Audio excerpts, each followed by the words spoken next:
1970వ దశాబ్దపు super star Shobhan బాబు రెండవ భాగం.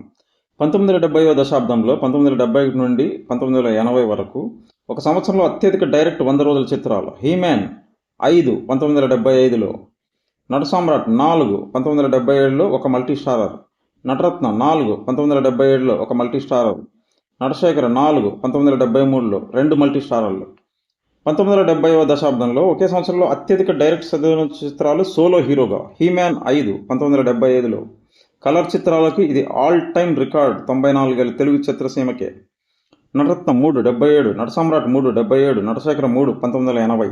అంటే హీమ్యాన్కి ఒకే సంవత్సరంలో 5 డైరెక్ట్ చదివిన చిత్రాలు ఉంటే మరే ఇతర హీరోకు 4 కూడా లేవన్నమాట.